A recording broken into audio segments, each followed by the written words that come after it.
Shok Valley, Afghanistan.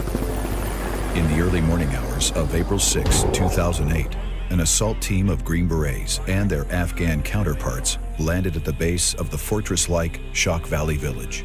The mission? A daring raid on the stronghold of one of the fiercest insurgent forces in Afghanistan, sitting atop 10,000 feet of jagged rock. They were expecting a 15 to 20 man security detail. What they got was a fierce and deadly ambush by hundreds of Taliban fighters from nearly every direction. The terrain, the enemy massing, and the atmospheres, the environments of the day created a situation where every man in that detachment were literally in a fight for their life, but fighting for absolute inches of terrain. The barrage was heavy, sustained, and deadly accurate. The intense firefight continued for over 6.5 hours. Our element was trapped on the side of the mountain. We had several casualties. They were bleeding to death. We were extremely outnumbered from an elevated position and under heavy machine gun and sniper fire from nearly every direction. The Green Berets fought to suppress the enemy while moving and treating the wounded, among them Master Sergeant Scott Ford and Staff Sergeant John Walding. One of the most important traits of a non-commissioned officer or a Green Beret is the absolute refusal to quit. He will fight to the death, and he will never leave a buddy behind. And these two NCOs climbed up to our position to help their buddies, putting themselves at extreme risk, putting others' lives before their own. With casualties mounting, they called in danger close airstrikes to prevent being overrun. Air support rolled in for bombing and fire missions an astounding 70 times within 7 hours, allowing them to medevac the wounded off the mountain. Roger, I confirm 9 casualties, over. For the several hours that those men were on the ground, they truly displayed what giving every full measure of yourself can be, how dynamic of a difference an individual can make. One good example of dedication to his detachment and personal courage is of Scott Ford. He was probably 10 meters away from me, and we were pinned down, we were working on some casualties, and he was shot in the chest. And it dropped him to the ground.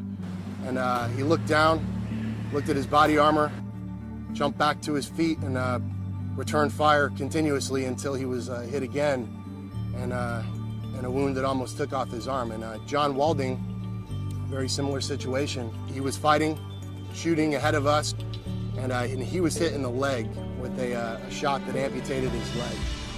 And this guy hit the ground, and it's just, it's amazing that he would even survive such a wound, much less continue to fight and carry his own leg down the cliff as we climbed down a 100-foot cliff to get the casualties out of there. Under intense and accurate fire, these men refused to accept defeat, turning the tide of the battle by sheer will, individual initiative, and heroic determination. It is absolutely amazing when you think about the sheer magnitude of 10 Silver Stars, third the highest award for valor that the U.S. Army gives, and all in a matter of 6 hours.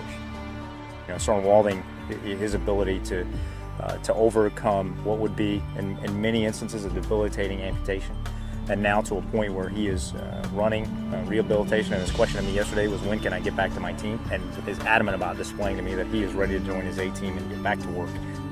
Those kind of guys, they don't like to talk about it, and they're not going to brag about it, and they didn't wake up that morning and say, I'm going to be heroic today. They just did what it took on the ground, and that's, you know, the true nature of our warriors kind of comes out.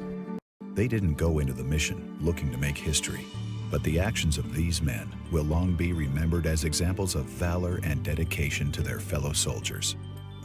You can take my leg, but you can't take my heart, and I'm a Green Beret. No sacrifice too big for my brothers.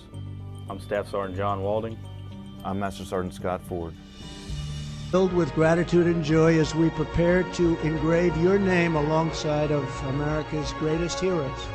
It is my honor and privilege, along with Mike and all of these incredible warriors in front of me, to present you with the Congressional Medal of Honor. The warriors who fought in Shok Valley are here today.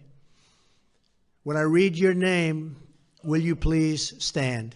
Two wonderful Afghan translators, Baruz Mohammed and Zia Ghafouri.